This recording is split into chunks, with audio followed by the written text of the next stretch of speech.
Hey guys, what's up? Alec Torelli here. Welcome back to another video. If you're new to this channel, hit that like button and subscribe for new videos. We're putting out videos every week here about lessons I learned from poker that apply to life and business.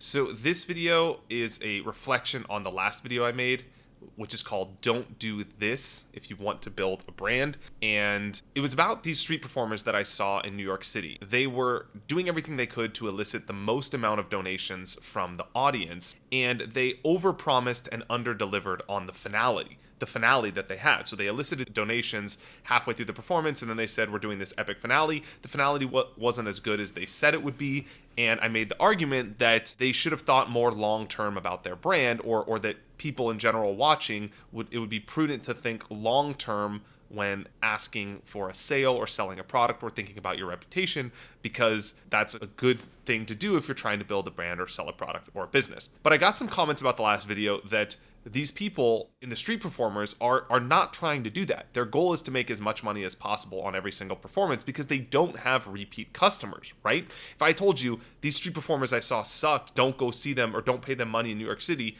what are you going to do? There's a million street performers. You're never going to find the same ones. And it led me to reflect on this idea that there's a difference between one-shot games and repeated games. And poker teaches us this, and it's a lesson I learned a lot in poker about how to play poker in different scenarios. And there are times you find yourself in a poker hand where you're playing a one-shot game. What do I mean by that?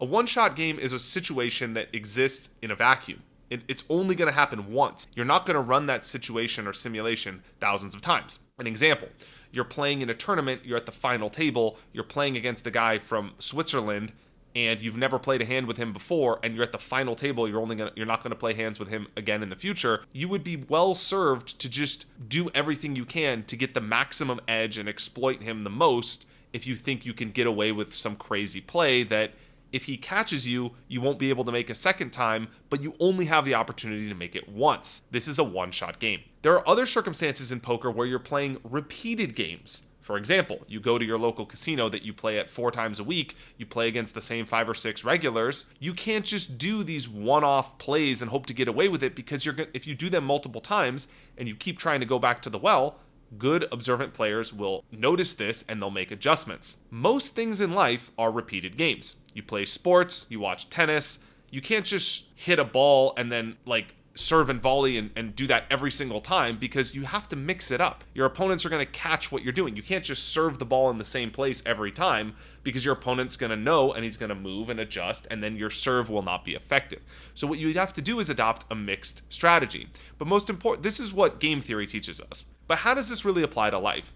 Well, life is not a one-shot game. And aside from these street performers or rare examples where your objective is to maximize this specific situation without having any consideration for the long term, most things in life are repeated games.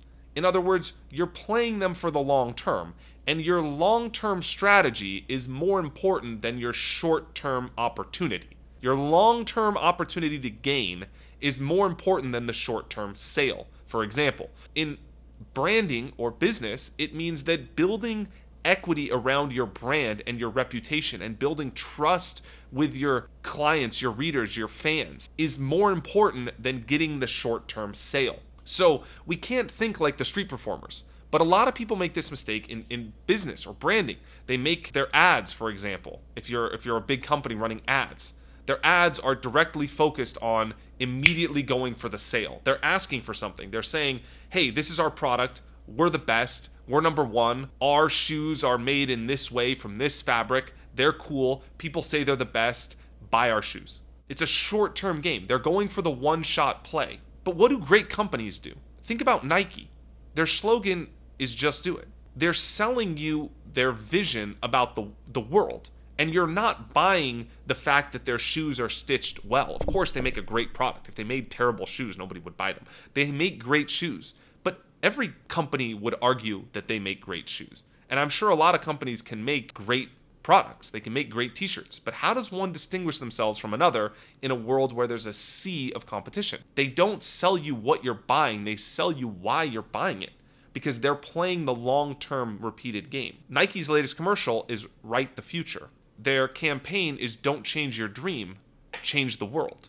Because they're selling you a vision. They're selling you a value system. They're selling you the fact that when you buy their product and you wear their shoes, you're expressing your belief of the world. And they know very well what inspires athletes to be better and people to be better. And they want people to feel they're a champion. They can do it. They can accomplish their dreams. They can make an impact. They can change the world. They could feel a sense of significance and importance. And you put on your Nike shoes. They're playing the long-term repeated game. And this happens in business. This happens in branding. This happens in products. It happens everywhere. Most things in life are long-term games. There's a lot of companies that do this very well. Apple does this well. You buy an Apple computer. Why are people that buy Apple and Macs crazy about their products? Because they love the culture that is Apple. They love what Apple says about the world. They love what it says about themselves when they own an Apple product. People that buy IBM are just rather indifferent about the fact they have a computer. It's a practical thing that allows them to send emails. But people that buy Mac are crazy about the fact that they have a Mac because they're expressing themselves through their product. Because Apple truly understands why someone buys a Mac, not what they're buying. They're playing the long-term game. Their ads aren't telling you to buy their products. They're not taking one shots at you. They're building a brand and a reputation with you. They're gaining your trust, because that is what the currency is when you're playing a long-term game and you're building a brand, creating a business, or selling a product. It's connection. It's trust. We can use game theory and these examples from poker to teach us this. I hope you took something away from this. I hope you enjoyed this video. I'd love to hear your thoughts on this below. Think long-term when building your brand, your product, your business. And I feel like that'll go a long way to helping create something that is truly lasting and that will have the highest impact and that ultimately will be the best product. Subscribe to this channel if you like it. More awesome content coming your way. See you guys in the next one. Cheers.